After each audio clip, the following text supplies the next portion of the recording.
You got me back, Lucas. Are you glad that I'm back? I'm so happy. I'm back. I got a 13-day-old kiddo. So back in the office part-time today. I was here about 3/4 of the day. I'll probably be here Thursday, half day, Friday, half day. So anyways, working my way back into things. And today we're going to talk a little bit about, like we like to, real estate and mix it in with a little bit of sports, right? Lucas, tell them what we're going to talk about today. Yeah, we're going to talk about the power of owning rental properties long term, especially a portfolio of them, and ways to unlock that equity and utilize that equity and look at your portfolio so you can capitalize on what the heck is going on without necessarily have to always keep buying more and more and more. All right, Lucas, kick us off. All right, well, we're going to give an example on how we're doing this in our portfolio, but in general, we're going to be talking about equity and trapped equity and how to access that in your rental portfolio.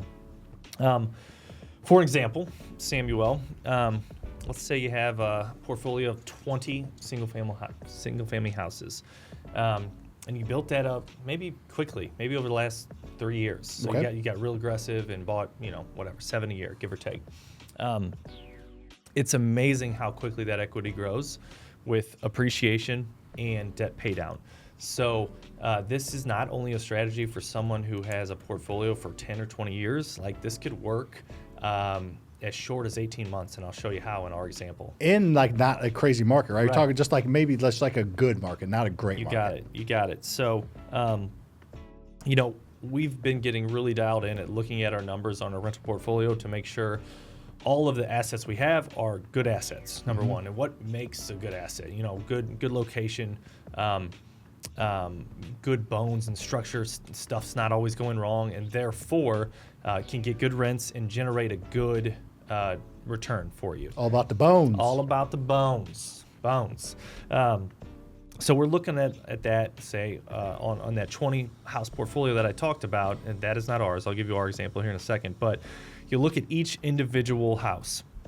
And though we look at the performance of the portfolio as a whole, you also want to look at each individual house, because some might be cash flowing $300-400 a month, and some might be negative $300-400 a month. So always kind of take a look at what's going on, why is this, why that, and don't be afraid to take some chips off the table and sell them if you need to. And that's kind of what we're looking at in our portfolio now, Sam. I like it. I think a couple of notes I'm taking. I think this is, not to divulge too much, I do kind of in our quick little one-hitters walls, but I mean, this has really, really saved us here. I like you said trapped equity. I call it dead equity. I think our friend Mr. BS, Brian, called it dead equity, but I like trapped equity better. I think that's a good way to put it. But I mean, we have dug into the equity of our portfolio to just help, because not all of our assets have we figured out cash flow as much as we thought, or just stuff happens, and just being able to have that equity just gives you flexibility to hold assets or to influx cash flow in other businesses. It's one of those things where when I think of real estate, I think of growth and tax savings and cash flow. I don't really think, hey, 2 years from now I'll be able to pull out $200,000 and go buy this or save this business or do that. It's really, really cool. Yeah, that's the most powerful part of real estate to me. And when you think about it, it's that equity growth, that appreciation. So if you can't figure out how to utilize it, what the heck are you doing? Well, yeah, it's that appreciation, like, and you mentioned that debt paydown. It's like compounds. I don't know if that's the right word, my brain, but it just compounds your equity. Like even when you're not cash flowing, if you're breaking even, you're still making a shit ton of money with real estate. You're saving on your average single family rental. Then I'll pass it off. Average single family rental, you're probably saving $7 to $10,000 in write-offs in straight line depreciation. You're probably getting $10 to $15,000 in property growth. You're probably, depending on where you are, getting $3 to $5,000 in debt pay down. So you're making money even if you're not cash flowing, and even if you are cash flowing, it's not worth it. So, anyways, it's just one of the reasons why real estate's so powerful. Yeah, no doubt. But equity, you can't eat it. It doesn't put trapped. food on the table. It's trapped, right? A lot of real estate investors, and including us, a lot of times in our career are, house rich, cash poor, right? And you can hear that phrase with your personal house, but we use it as real estate investors. But that example I give of 20 houses, say each house is worth $250,000. That's $5 million portfolio. It's a good portfolio, super solid. You could retire off of that. And the way you retire off of that is probably not by the cash flow, at least in the beginning. But that particular portfolio is going to appreciate $250,000 a year. So 200 houses. Well, with what we've been seeing recently, Yeah, no, but no. that's So I'm 5%. just with 20 houses. Sorry, so 20 houses, you're getting $250,000 a year, and appreciation. Appreciation only. Not okay. Appreciation only. So I don't have the exact numbers on debt pay down, but you're probably paying down another, depending on what type your loan is, 100 grand. Yeah, I was gonna say 50 to 100. 50 to 100. So let's just say 300 grand. Yeah, so that to be you're super creating conservative. in equity, right? Every year. Yep. And obviously, one way to capture that equity is to sell the properties, right? And that's how you can capture the most of it. But you also lose that property and lose the chance to appreciate, lose the chance to debt pay down and grow that equity. So yeah, feel free to sell a house and make 50 grand. Great, we do that a lot, and I would do that on the ones that when you look at your 20 houses, the ones that are not performing, get rid of them. Or figure out why they're not performing, right? But it's okay to sell a few that aren't performing, then keep the ones that are doing great for you. Yep. No, I think that's a good way to weed through the bad ones, and you can still make a little bit of money, but that equity's there is the point, and it's something that's just not as attainable. So how do you want to go through ours? Or do you want to talk about Whatever. What's your question? What are ways to, I guess, when would you be able to do a refinance? I'm just thinking of some people thinking like, I can't do a refinance because there's not enough equity there. I guess typically talk through like how the refinance works. They won't go over a certain percentage ARV, all that stuff. Yeah, no doubt. Girl Scout. Two things there. I'll talk about the equity piece, but to be able to, not to be able to, but to do a refinance this at the smart times, you got to look at two things: how much your equity is. Okay. So your current debt balance Compared to the value, and then also interest rates as well. Just because you have a lot of equity doesn't mean you should refinance, right? We have looked at WP Properties, our very first company we've ever started. WAP. Yeah, WAP. Real quick, don't lose that thought. I heard Lauren, one of our property managers, talking to somebody today, and she said WAP, WP Properties. And she was laughing. They were laughing. She's like, I don't really know why their name is. I think one of our owners' name is anyway. So it was just funny. She's dealing with the name WAP right now. Yeah, But keep going. I love it.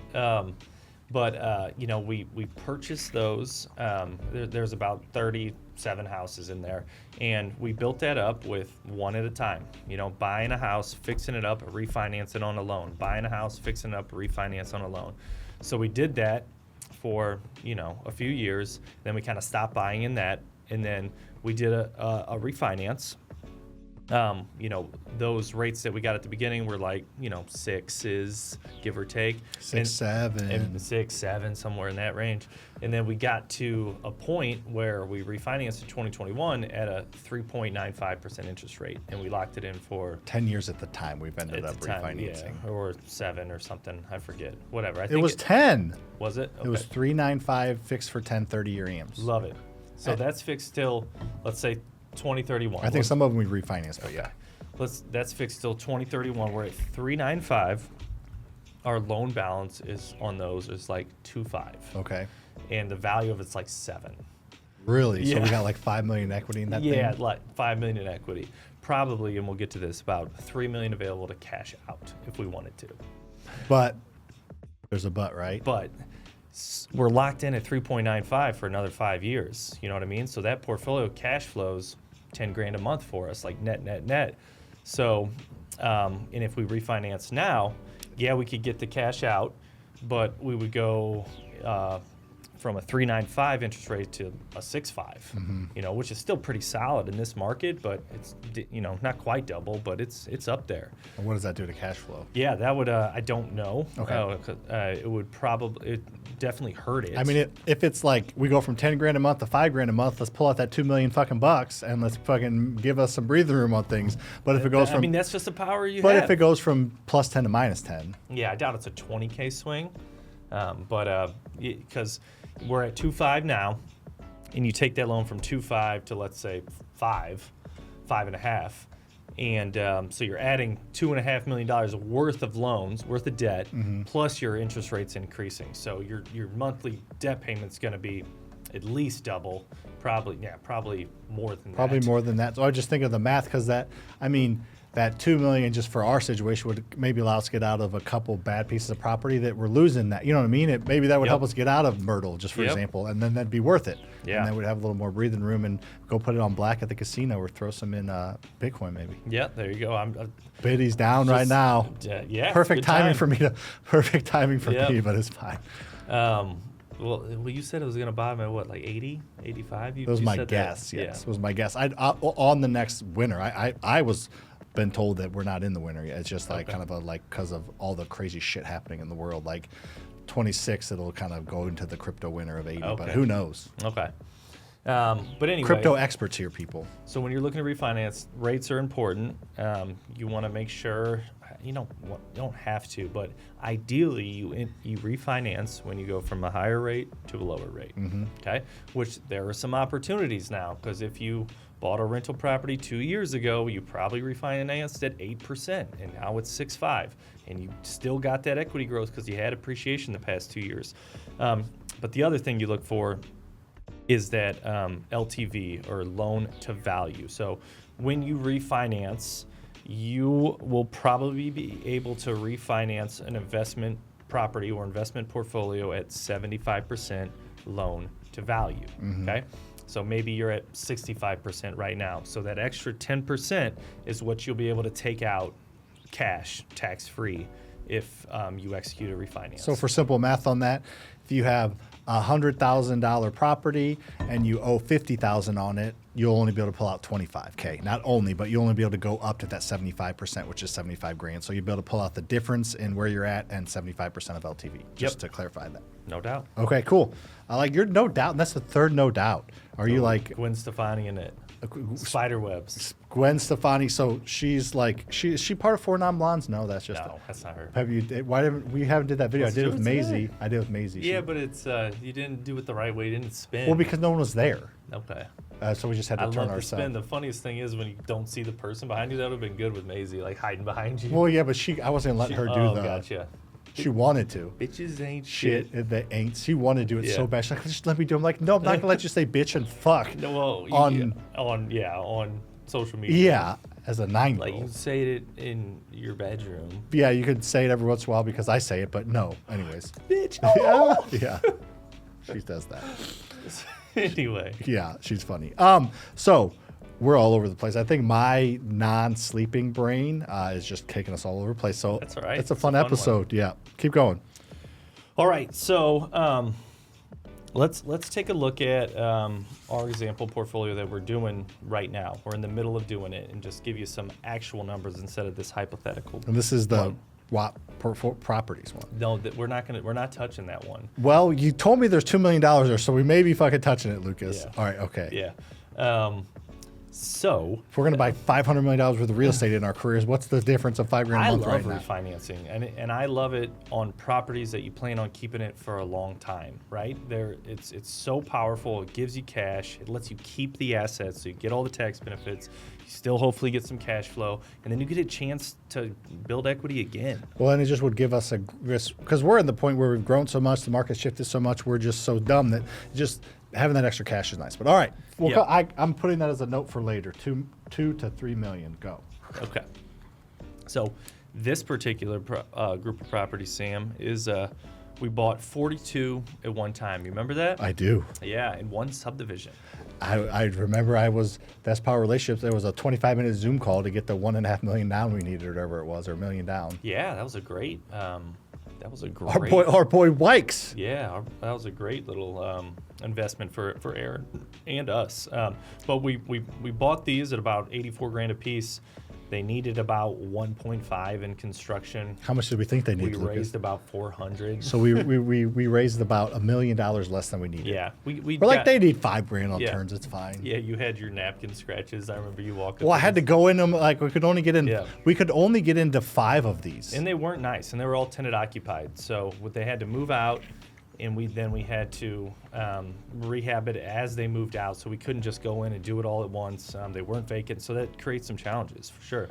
But anyway, we ended up selling about 5 of them because we ran out of construction money, and we bought them, and then we didn't have 50 grand to fix it up, or times 7. So we didn't have another 350 grand. So we just would sell them kind of as is. Didn't we go back to Aaron for a little bit and the bank for a little bit, but Yeah. it still wasn't enough? Still wasn't enough. Okay. Yep. So that's what we bought those in 20. Was that 22, Sam? It was 22, I believe. Yeah, I guess maybe. It was 'cause- 22, and Okay. it was about a 2-year project. Okay, Getting good. all these, and then we refinance. 21 or 22, because we talked to him before COVID, and then after COVID, he came Yeah, I back. think it was early 22. Okay, that makes sense. And then it took us about 2 years to get through them all and execute a refinance. And once we got them all fixed up, they were cash flowing better. We executed a refinance, paid off our private lender. Now we own them outright ourselves, which is great. We did that early 24. And then 18 months later, we're looking at it again, and we're like, holy cow, like this area is really appreciating. And some of the houses that we sold, we did fix up, so we're able to kind of set the comps in the market, so we know exactly what these things are worth. And going back and reanalyzing this portfolio and seeing how much equity we've built from early 2024 till now with appreciation and kind of fixing some up on tenant turns is pretty crazy. Okay. So that was a time where we rates weren't great in early 24. I think mid 7s, give or take, and that's what we. So now through FasterFreedom Capital, we're able to get 6, 6.5. This particular one's 6.5 because it's a cash out. Little higher rates on cash out. We can do around 6 for a really qualified borrower if it's just rate and turn. Yep. Really qualified. All right, go. Yep. So we're getting 6.5. We're going 7.5 to 6.5. So increasing, lowering interest rate, and we're pulling out 400 grand. And Did we just decide we're doing this? Yep. What did I sign on the other day? that was just a one-off. Well, it's one That house. was one all? house. Good Yeah, Lord, okay. I know. That was just a one-off little rental we added. So yeah, we're looking at it, able to pull out 400 grand, and the best part about this, we're able to raise our debt, obviously, with the refinance and the cash out, and our monthly payment's going to go down like $1,500. So Nice. nothing crazy, but Makes up for the 5Ks going up on the 2 million we're pulling out. yeah, exactly. It's going to go up more than that. But I know. That's it. Makes up for some of it. yeah. So just super powerful, like in a short period of time, the equity that you can create with some renovations and just allowing time to do its thing is super powerful. So even if you've only owned them for 2 years, 3 years, or whatever, sit down and look at this. It's an excellent strategy at this point in time because rates are lower now than 2 or 3 years ago. And the market has continued to go up, so you had that appreciation. So take a look at it, get some cash-free money, and you're able to. So another thing we're doing, Sam, sorry. So we bought 42, let's say we sold 5, and we're down to 37. Okay. We looked at those 37, and about 8 of them they're not cash flowing, nor have we been able to renovate them yet. So shit, okay. So they're not houses we want to keep because right now they're negative cash flow, and if the tenant moves out, we'd have to spend 50 grand to fix it up. So we're gonna sell 8 more and then refi the 29. Okay. If that makes sense. So we'll get the 400 grand on the 29 houses, and then keep that out of those 8 out of the refinance loan and kind of sell those as tenants move out over the next year. I like it. That makes sense. Do it. Let's do it. So that's just goes to show you the power of, and we've done this before. I remember we pulled out, I just remember 879 grand of that one, our first time we did, and then we pulled out another. But that 879 grand was like our money for the most part, right? What do you mean? Like when we did it again, we pulled out like 2 million, but like 1.6 of it was private lender money, short-term money. Yeah. That first refinance we did that pulled out that Yeah. 880, that was like our move. Each It took like was. 125, and then I don't remember, probably lost it through cash flow. The other ones we didn't know. Yeah. But anyways, yeah, cool. I like it. Let's do it. Yeah. When are we doing it? We just okayed the lender today, so we're going to sign LOI, which is letter of intent that we're going to go with this lender, and then we're going to start like the appraisal process here pretty soon. Well, I like it. A lot of Yeah. appraisal. I'm going to appraisal my personal house soon too. Nice. Get that HELOC. Nice. So hopefully won't need. Using that equity. Another way to use it. So doing a HELOC. So real quick first. So you have a HELOC too that you can use for personal stuff, and I think hopefully it's our backup for business, but we have it there. I'm gonna, next time we really hit a boom, I'm gonna pay off my house just to not have the payment. Do you ever want to pay off your house or not? Not really. Because you're that happy with like your payment on it Yeah. and stuff like that. Yeah. If the HELOC ever has stuff on it that's not short term, I would pay that off. Yeah, well, yeah, I But understand not that. my other. No way.